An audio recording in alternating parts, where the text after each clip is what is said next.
এখন সুস্থ আছে। আমি কিছু মেডিসিন লিখে দিলাম, ওগুলো কিনে এনে খাওয়ান, ও সুস্থ হয়ে যাবে। হে ডাক্তার বাবু, এই ওষুধগুলো সব কিনতে কত টাকা লাগবে? 2000 টাকা মতো লাগবে। 2000 টাকা? আমার কাছে তো এখন কিছুই নাই। তুমি কোনো চিন্তা করো না চাচা, আমার কাছে টাকা আছে, আমি দেব। আচ্ছা ভাই, এই মেয়েটা সবারই বিপদে আপদে ঝাঁপিয়ে পড়ে, ওর ফ্যামিলির লোকে কেউ কিছু বলে না? না ভাই, ওর নিজের আপনজন বলতে কেউ নেই। ও ছোট থেকেই অনাথ। ওর মা বাবা একটা গাড়ি অ্যাক্সিডেন্টে মারা যায়। তাহলে ও এত ইনকাম করে কি করে?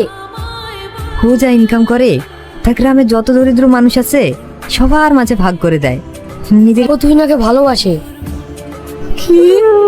হ্যাঁ, আমি তুহিনাকে অনেক ভালোবেসে ফেলেছি, কিন্তু যেদিনে আমার ভালোবাসার কথাটা ওকে বলতে যাই, সেই দিনে ও না করে দেয়।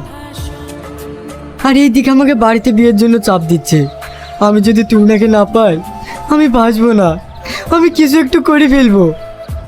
দেখ তুই মন খারাপ করিসনি, দরকার হলে তুহিনাকে আরেকবার বুঝিয়ে বলে দেখ ও কি বলে।